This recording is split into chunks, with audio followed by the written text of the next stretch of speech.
Good afternoon, everyone, and welcome to this month's Audio Production Town Hall. My name is Brian Smithers, and I'm the Program Director of Audio Production here at Full Sail. We're glad you could join us today. Every month, you'll find us here weighing in on all sorts of issues that are of interest to audio production students. We've talked about drum miking and mixing and mastering. We've talked about the business of dance music. We've featured new software and hardware and a lot of really cool people. So keep an eye on FS1 for every month's upcoming Audio Production Town Hall, and we hope you will make a habit of joining us here. This month we're talking to a 2015 graduate of Full Sail, Alexandria Perryman. Alexandria is a producer at Will Media, which is a major podcast production company, but before that, she was an audio engineer at NASA, a feat that made many of us who had her in class jealous of her, and we offered to change jobs repeatedly. She never took us up on it, but we'll talk about all that and focus on her world of podcasting these days in our discussion today. So Alexandria, welcome. We're glad you could join us today. Thank you for having me. Awesome. So when you graduated, as I recall, you moved home and started looking for work and saw an ad from an unlikely place called NASA. Do I have that trajectory basically right so far? Pretty much right. There was a little gap where I worked in a recording studio before that, but yeah, that's pretty much how it went. So one of the things that's always fascinated me about that fact is that we covered a lot of ground while you were a student here. We talked about digital audio, we talked about microphones and mixers, we talked about making records, and we talked about sound for film and television, but I don't recall us ever talking about sound for astronauts. Do you? No, that definitely did not come up. So to me, one of the great lessons that you embody that I think all of us should really take to heart is the fact that you really immediately recognized all of the way that your training and skills would transfer into the environment of working for a space agency.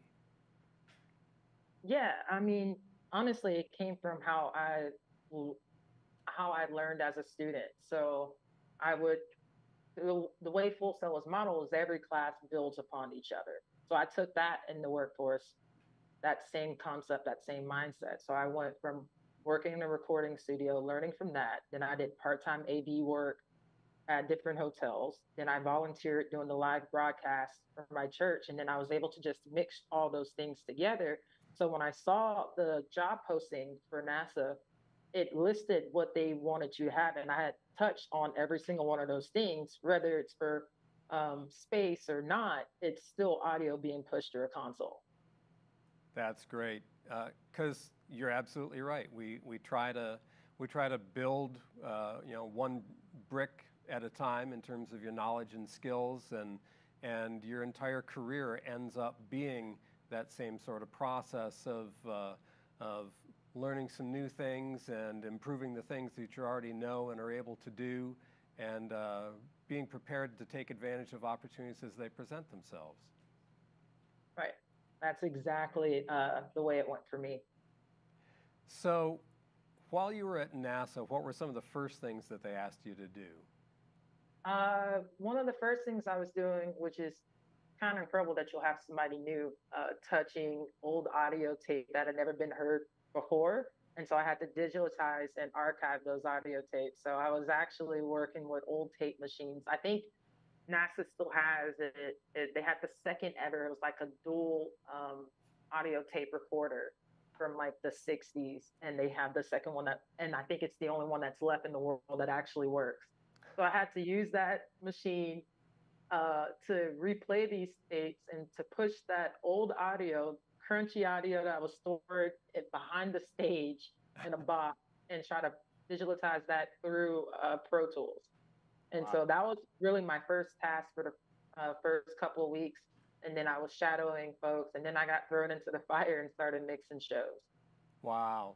That's great. Just what was on those tapes? What were they actually recordings of? Usually it was mission control, just their inner talking to each other from seat to seat. Sometimes you'll get calls where they're talking to at that time from the space shuttle or some of the Apollo missions. You would hear those audio tapes, but it was a lot of things that people on that were listening on TV wouldn't have heard. The internal conversations where they were problem solving something, talking about their lunch. They were very lax in those days. So you hear conversations about what movie they just went and saw. Like I heard one of them talking about when the first Star Wars movie came out and how they were excited to go see it. And I was like, wow, this is crazy. Wow. So Mission Control are sci-fi nerds. That's, I guess, not surprising at Definitely. all. Was a little bit daunting to be archiving our space exploration legacy? Yeah, I was extremely nervous because since that conversation had happened, no one has heard those tapes. And now you're leaving it to me, someone who's brand new. Not only I digitalized it correctly, but I don't lose any of the audio because you can't get it back. And those tapes weren't stored properly, so I'm having to bake tapes. And I was like, this is a lot for someone who's brand new. Like this seems like you should have somebody more senior doing this. And did they ever ask you to do any podcasting? At that time, no, they didn't. So the way the podcast came about is I had a long commute. Anybody who's been to Houston knows how huge Houston is. Houston is 60 minutes away from Houston. So I live on north of Houston, and NASA is way south of Houston. So I had about an hour drive to work, and I noticed that we didn't have actual podcasts for NASA. I mean, they'll take a YouTube video and repurpose it as audio form, but that's not an actual podcast. There was nothing just strictly audio related that they were pushing out. So I was talking to one of the commentators that they usually have, and he was talking about how long his commute is. And so we were talking to each other about why don't they have one. He brought it up to his boss, and his boss was like, "Well, then make one." And so that's how it came to be. That's so cool. That's great. And what did you end up calling the podcast? It's called Houston. We have a podcast. And one of the all-time great podcast names. Yeah, it's perfect. That's too cool. Um, Got to brag on you here for a minute. You won an Emmy while you were at NASA, but it wasn't for the podcast itself, was it? No, it wasn't. It was for a live broadcast show that we did with SpaceX, combining that. And then we had multiple different shots. I think the main thing for that Emmy was just how difficult and of technology that we were using to get this one particular show. We had like 6 or 7 live feeds coming in. We were also sending it up to the space station, getting live views from space, pushing that out, doing interviews with astronauts all throughout this broadcast that was going on 24 hours until they actually got there. So it was nonstop. Switching over had to be seamless because there's no commercial breaks on NASA TV. So it was just the feat of the task. That's cool. That's awesome. Well, we're so proud of you and congratulations for that. That's terrific. Thank you. But having successfully launched a NASA podcast, you ended up leaving there for a major podcast house. And after a couple years there, landed at Will Media. What was it that motivated you to dive into podcasting with both feet? I think what it is that it was something I found a lot of joy in doing at NASA because it was my baby. I was the chief engineer. I was one of the producers. I mixed it. I would record every episode, and so it was something that I got to be real creative about and doing. And I love working in live television, but 6 years of doing that nonstop is very brutal. Yeah. The stress level of that. So I wanted something that I can spend a little bit more time on and making sure I'm putting out the best audio that I can. And so I wanted to move over, slow down a bit, work on podcasts, really tap into my creative brain. And that's what made me do the switch. That's cool.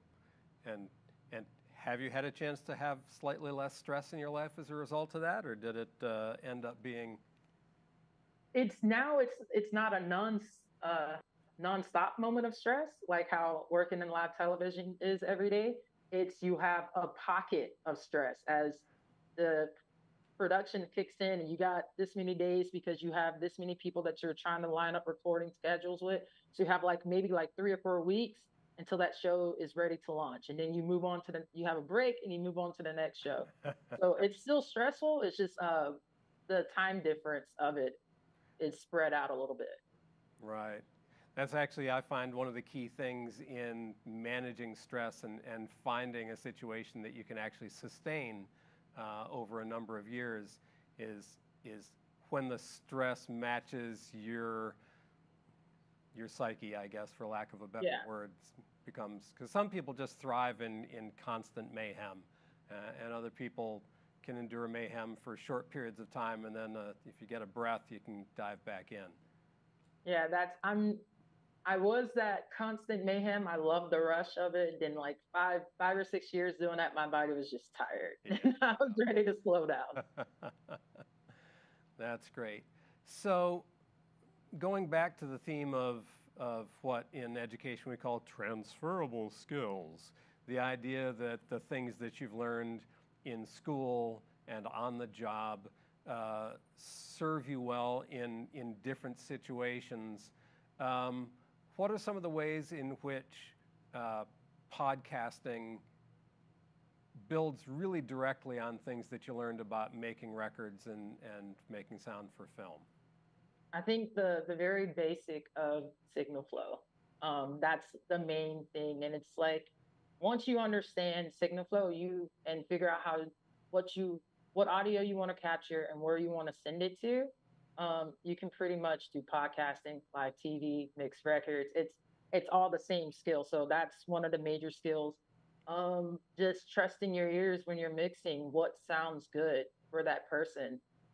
If you're in a music studio, you're going to know what that artist's particular sound is. If you're doing a podcast, you are going to get to know how you want your host to sound because you're going to be recording with them more often. Same way on live television with a newscaster.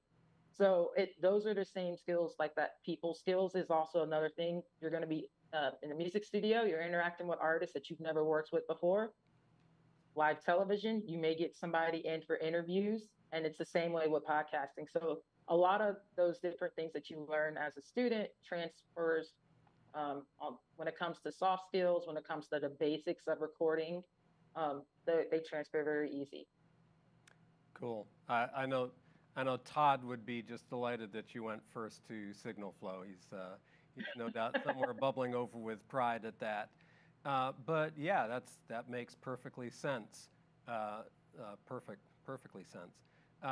That's exactly the sort of thing that we try to impress, is that it starts with signal flow, it starts with listening, and there's no small amount of psychology involved at the same time, right? Right. Definitely. So, how different is the gear in podcasting compared to studio production? I think it differs on what the setup is. For me, a lot of our setups are remote setups. So we'll send a kit out to the talent, and we'll send a kit out to the host. And I'll be on like digital recording platforms like Riverside, for example, and able to mix the audio there or just like have it something preset. And then I get the raw files back from Riverside. I also have a backup where I have like the host will be recording internally on their end. And so with the talent, and they'll send me those files. That's the big thing, is always the backup recording. Yeah. Because it is extremely difficult to get talent a lot of times. And so trying to get them back after something hung, that doesn't happen very often. So the gear, it makes a lot of things are more digital, but then you may be working on a podcast where you're in like a studio setup. And then in that case, you'll probably have like a small little mixer that you're pushing out the audio back and forth into something that you can record. And even then, you'll have a backup recording of that as well if you're trying to record directly into Pro Tools. With all of these backup recordings, I imagine that file management becomes a pretty substantial part of the gig. Oh, file management is very, very important, especially if you're doing something like I had on a podcast I was working earlier in the year. We had a guest that was in Hong Kong, a guest that was in England, and three guests that were sitting at inside of our studio that we were working with Morgan Stanley. They were sitting there. All those audio files were being recorded, and we were conducting the call via Zoom. And so I was like, yeah, I got to make sure because there's different starting points. It was a lot. So making sure everything was named properly was definitely a big task. Wow. So just to be sure everyone who's listening is understanding this, you're having a real-time conversation with people in different hemispheres. Yes, that was how that particular one went. Luckily, it wasn't one of those live podcasts. It was something that we were putting out actually 3 days later. So I really had to hurt to mix that as well too. But yeah, the guy, I felt so bad for the guy that was in Hong Kong because it was like almost 1 a.m. his time. Oh, yeah. Because we had to find that sweet spot with folks in the US, folks in the UK, and him in Hong Kong. So for him, it was like 1 a.m. So, did you have any latency issues in the conversation? We did I mean, Zoom is pretty good at it. It's usually dealing with how their internet speed is, but that was fine. What we decided to do was just like, it's okay to take a pause. I'm gonna go clean up the gaps anyway before I put this out. So go ahead, take a pause, try not to talk over each other. So after you hear the question, like, I know that was the main thing for us doing it through Zoom is that they can see each other. So they can kind of see when someone's getting ready to talk, which helps me a lot. Yeah. And it will help deal with that. But the latency issue wasn't terrible. Cool. Well, that's good. You kind of anticipated my question, which is, to what extent do you kind of adjust for that in the editing process anyways? And you go for the finished product and the timing of it because you're not trying to sync it to video. Exactly. For us, for that, it wasn't being synced to video. We just had the video so they can see each other and it'll make the conversation sound more natural. Because what they were doing was basically like a fireside chat. So it was supposed to mimic them all being in the same room together, but it just wasn't possible. And so having them look at each other help people from talking over each other, and it also helped keep the conversation flowing. And people were able to interject, and it made it not sound very question answer. Right. Cool. Well, I like the way that you were able to share your expertise in the way the medium works with the actual panel who were talking so that they could do what they do and feel natural about it, but still give you a product that was going to be editable instead of sounding like a bad teleconference with talking over each other. Yeah. That's cool. Hard-won lessons of experience in the genre, no doubt.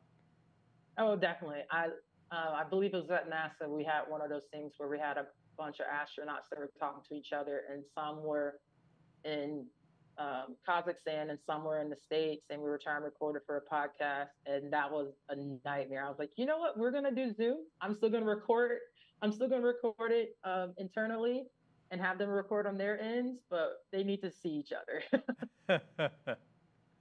Speaking of going back to NASA for a second, how bad is the latency to the ISS?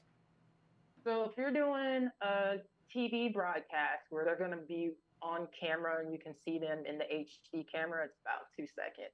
So it's still, it's not great, but it's not that bad. The thing that makes it difficult is the fact that the astronaut has to push the talk mic because they're listening via speaker in there. So the person who's talking is going to hear themselves delayed, come back through. So you have to make sure you tell the astronauts after they answer to cut their mic off so it doesn't create this loop of just right. to go. And even then, I would have to hard mix because sometimes they'll forget. So Yeah.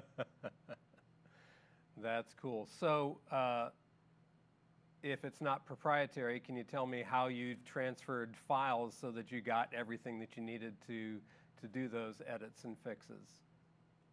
yeah, it usually like so for my job now to get the files, they just do it through like Dropbox or a Drive or something or Google Drive, something like that.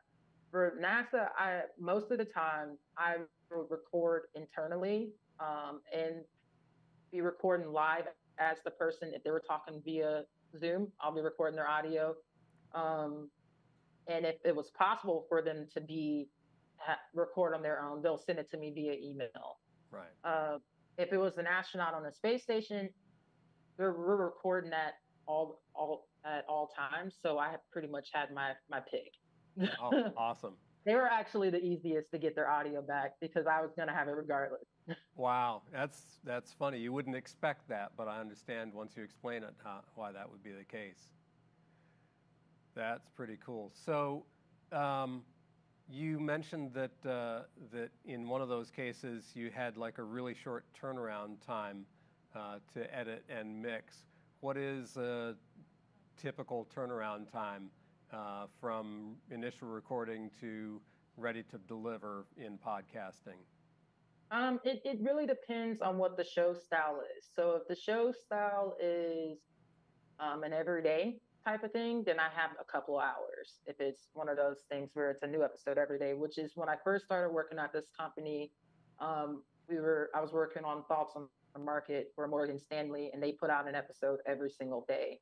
And so I would sometimes literally be recording that person that morning, editing, and then putting it out by 5 p.m. That way it goes out. Or if you're doing episodic and it has like seasons, um, where you're recording everybody that you need and posting it, then you'll have weeks to make sure it's ready to come out. Or if you're doing like a weekly show where it's a new person every week, then you have a couple of days and then you can send it over for review and things like that. So it just depends on what the show style is. Right. That makes that makes a lot of sense. You, when we were talking earlier, um, before we went on the air, you had talked about the mixing and mastering process, and it probably hasn't occurred to most of us that there is a mastering step to podcasting. Can you talk a little bit about what that entails in this context?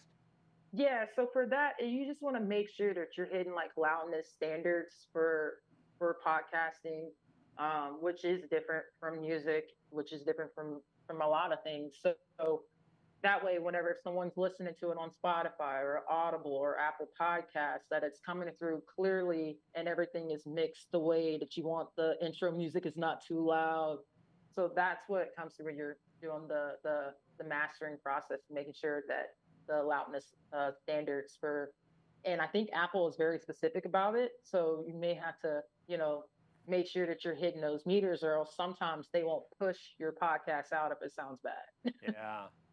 So, how different are the standards, the loudness standards for the different outlets? They're not too different from one another. I think it's like between like neg 18 and neg 16 LUFS. So it's not that big of a difference. So I usually try to get it in that same ballpark, and that way it'll at least be good enough for all of them. Because if you try to do it strictly for the one that's neg 16 and then try to do it strictly for the one that's neg 18, that's just too much time Yeah. trying to basically remaster the same episode. So you might as well just find a little sweet spot and make sure it's in between those two, and you're good to go. That makes sense. So, just in case we have any listeners who aren't sure what loudness standards are or don't understand what LUFS is, can you just take a minute and explain what we're talking about in terms of loudness standards and this weird unit called LUFS?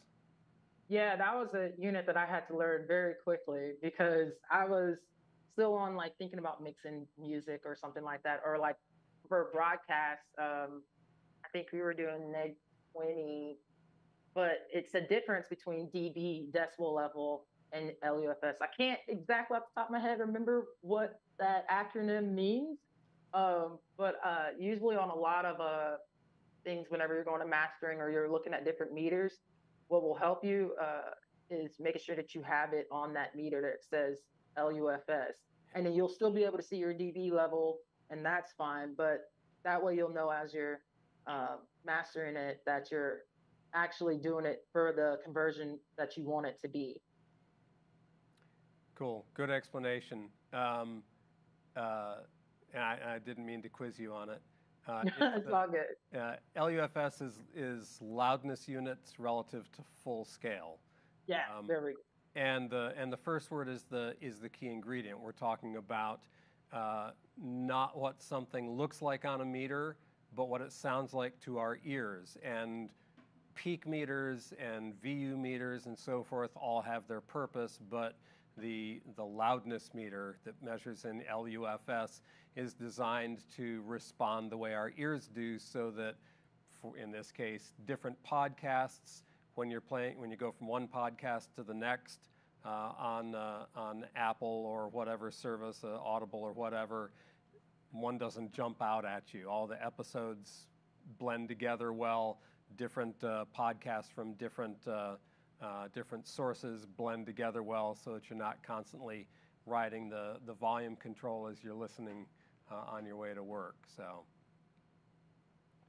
yeah. And by the way, that was not a thing when you were a student. That was not. That's the reason why I said I had to learn that on the fly. Yep.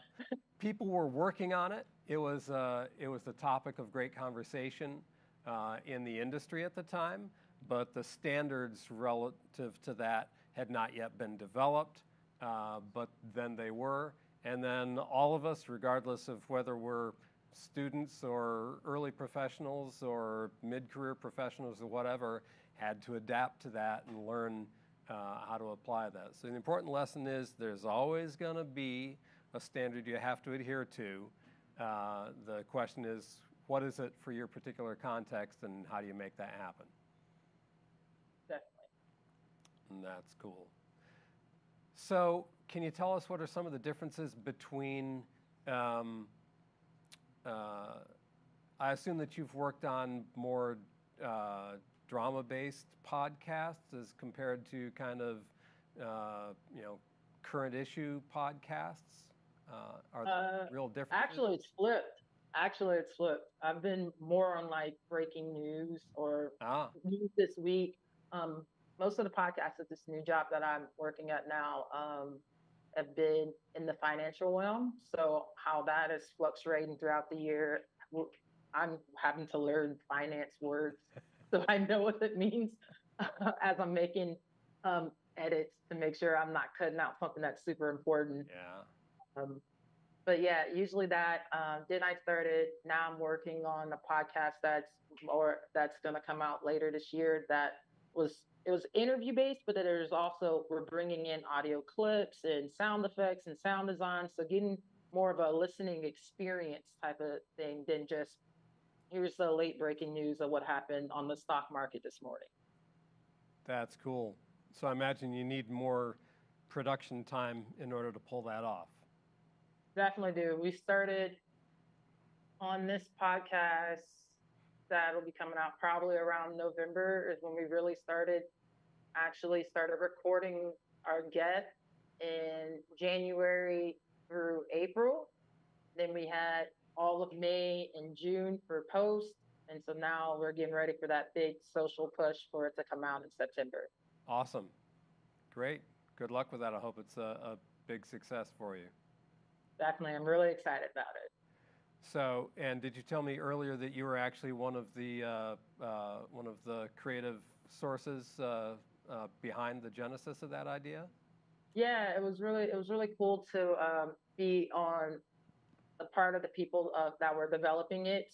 So understanding what the structure is going to be, how long the episodes were going to be, who's our host. That was a really cool process. And then I got a lot of time and chance to be able to look up our guests and the talent and to reach out to them myself and it was really cool being on that side of it and then coming up with the episode outlines, what questions were going to be asked. I got a chance at writing that.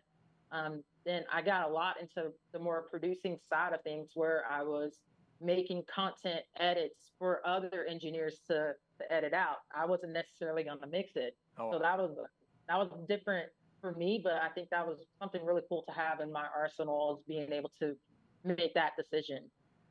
that's cool. You actually anticipated my next question, which is in film or television, we have the spotting session where you go through and you look at all the visuals and you figure out what are the different sounds that you're going to need, footsteps and someone closing a book or crashes, people throwing things, tipping things over, cats meowing in the background, and you figure out what those are from the visuals and create your edit list and your source list so the sound designers and editors can get to work. How does a spotting session for something that has no visual element go? Yeah, that's where your brain has to get real creative and follow along with what story you're trying to tell. Even though it's an interview episode, there's a story that there's an overarching theme for that episode that you're trying to get out. So understanding what that is before you even interview the person is key. So that way you get into that, okay, so I have this full tape. I'm gonna have some narration to help build it. How do I need to cut this down and make it transition in between the questions and the narration? And so being able, like, sitting inside the room and doing that and talking heavily with like the person that's going to be adding the sound effects and doing overall mixing of it, I would basically go through, we use like this site called Descript where you can put the interview directly in there and you'll see the words, but you actually hear the audio at the same time. So I can go through there and mute out words and it'll mute that audio. And then that our editor can, I can export that for them and they can drop that straight into Pro Tools and it'll make the cuts already for them. So I won't have to just tell them, hey, cut this line, cut this here. It'll give them basic cuts to where they can go back in there and then make it smoother. Um, so that tool's been really, really easy. It was something I've never worked with before, but it made my life so much easier. And then even then I can add in notes in that software and say I want SFX of a ball being catch here or like teammates chatting in the background. I want this here. And it'll give them memo notes inside of Pro Tools of where to place it based off the time code. And so that made that I think a lot easier because of the fact that we're all remote. So the person that's editing this is in New York, I'm in Texas. So for them to be able to get that file and the notes are already in there and they're not having to sit next to me as I'm doing it is a lot easier. Wow. So with regard to the sound effects, are they primarily or exclusively library effects, or are some of them taken from like actual events that you're talking about? Yeah, it's a mixture of all of it. Some of it's like old game audio that we've gotten access to, or we'll get some from sound effects, and then um, some of our engineers that we have, they do Foley themselves. So they'll go out there, they'll record in their home to get the sounds that we need, or they may have a library that they've already from previous shows that they've worked on where they can just go back and get that. So it's a mixture of all of it. Wow. Wow. That's a lot of creative and technical expertise coming together across your team. Definitely, definitely. So what you're doing as a team is all remote. Everything is remote. That's awesome. Where were you when remote work really hit you, and how did you adapt to it? So I was working at NASA when remote work hit, and it was interesting because it made part of my job extremely difficult because I didn't have access to the tools just yet to be able to fully do remote work from my home because using the NASA computer, there's heavy security on that, and so Yeah. having to figure out how to cast into the computer at NASA, like it was a lot. um, but I would still have to go on site at NASA for live shows because you just can't you can't mix something like that from home. Right. Um, it wouldn't sound good. Too much latency. That's a nightmare. So I still need it to be on console. So I would do the like I'll go in just for that particular show and then I'll mix that show and then I'll leave. So for the podcast, we still kept it going, but that's when I started learning about other softwares. We would use Zoom audio, I would use Riverside or other recording audio, how folks call in for that and then get that tape and I can mix that at home. I have Pro Tools on my computer, just mix it right then and there. I don't need to go on site to do that. So that's how I learned the different ways and the tricks and tips on having people uh, use an actual mic or use their earbuds or try to talk directly into the phone as a voice memo, just some way I can get clean audio. That's cool.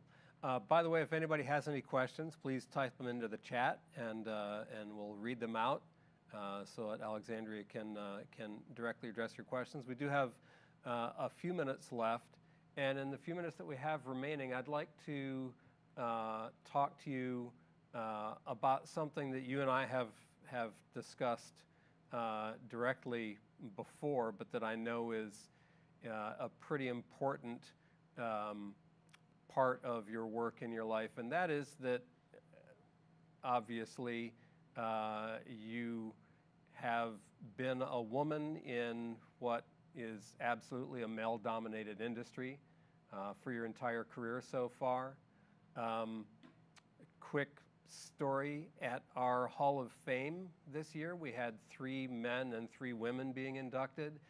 Each of the 3 women talked about the specific hurdles that they had faced as women getting started in their career in their industry. And I was both inspired and flabbergasted that in the span of their careers that this had actually been a thing and that it is still a thing. So can you speak to us about your experience or about some of the groups that you're working with to try to raise some awareness here? Yeah, the audio world is definitely a boys' club.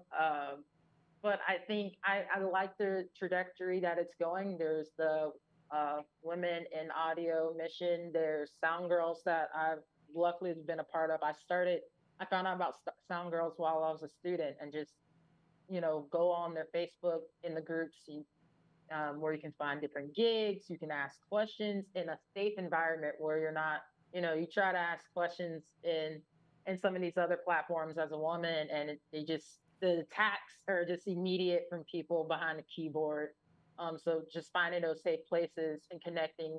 And so I also in the world of podcasting, there's a lot more women that are doing it because it's depending on what you're trying to do, it's something that one person can do by themselves. So the person that's creating that podcast, if you want to be the host of it, you can do that. It's a lot more easier for you to get your fill in there, and it's a lot easier with so many people and how big the podcast world is blowing into. There's a lot of opportunity for women audio engineers to start their own, do freelancing for other folks where you don't have to be in their face. You can just collect their audio tape, collect their audio files, mix it, and send it to them right from your house. So there's different new opportunities, but I mean, I didn't have to deal with a lot as a woman. There was definitely those, oh, can she do this? Can she do that? My main barrier, funny enough, was my age. There was a huge age gap when I got hired on at NASA between me and my coworkers by a lot. Yeah. There was a lot of us like, there's the adult room and there's me, this 22-year-old kid just there. And so a lot of mine was just a lot of the barriers I built was that I hadn't built up that trust yet with them because I was so young, because I was so green in the industry. It's like, oh, she came here straight from school. She doesn't know anything. She's super green. But just doing what you are tasked to do to your best of your ability is the easiest way to stop it. I mean, you kind of have a hard time when you mix a fantastic show for someone to be mad at you because you're young. Yeah. So, and it's likewise with being a woman, but also just like main thing for me is giving back and making sure that if there is any other women out there or people that are fresh out into their career that have questions, making it a safe place and making sure I make myself available to answer those questions, to help them, to listen to them, so that way they're not discouraged. That's great. I appreciate you sharing that. And it's important also to know that you have allies, right? I Right. mean, there are a lot of men who are as disgusted at the situation as the women are, and you got to look for those allies and be willing to let them be your ally, whether it's just, listening, whether it's just getting out of the way, whether it's advocating for you. You know, it's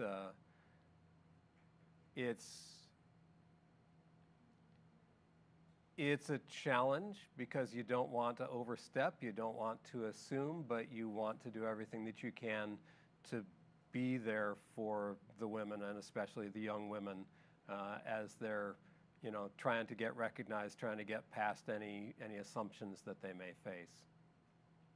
Yeah.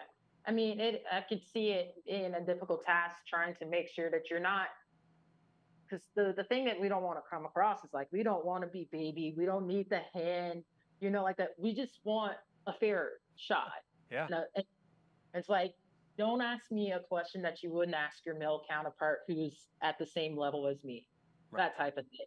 Yeah. So I think that's really the biggest thing, is just making sure everyone gets that fair shot based off of where their level of expertise is. Right on.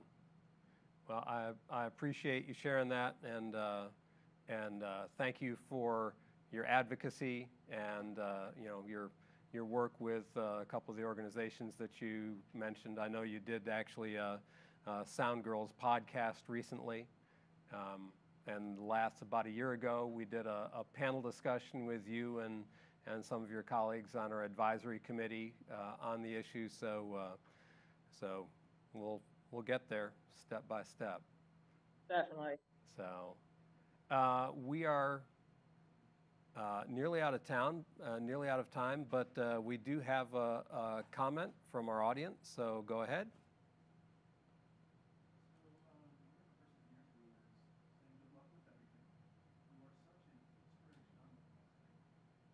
Sorry about that, wrong microphone. This person is wishing everyone good luck with everything. You are such an inspiration. And then they ask, have you any thought about, or have you put out any training showing others how to do this job from home? I have thought of, that's a really good question. I have in the past done brief videos. When I worked at NASA, I would do a Facebook Live sometimes and show my setup of what I'm doing for that, but I haven't done it yet for podcasting. I think it's that would be a different technical task, trying to set that, because I'm not really using a board. I'm just using my computer, but maybe something where I could record me editing something, or using different tools, or like setting up something and then posting it out later. Something that I probably can do in the near future. That's cool. Thanks for that question. I agree. You are a great inspiration to all of us, and we really appreciate your time here. One other thing, you apparently are a very successful TikTok personality as well, right? You got something like 300,000 followers. Yeah, the pandemic boredom hit hard. So check her out on TikTok. We're so grateful for your time and you sharing your experience with us. We're so proud of the work that you've done, and appreciate all that you give back to the school and to our students here. Awesome. Thank you so much for having me. Appreciate it. So that wraps it up for today. Remember that we are here every month, ordinarily Monday of week 4. So keep an eye on Full Sail 1 for what's coming up from one month to the next. We'd like to thank the Audiovisual Technologies class here in the show production program, and their course director, John Cost, for providing all of our production support. It's been a great pleasure working with you all, and and we really appreciate the time, effort, and care that you put into us. That's us for this month. Hope you have a great afternoon, and we'll look forward to seeing you in the next month.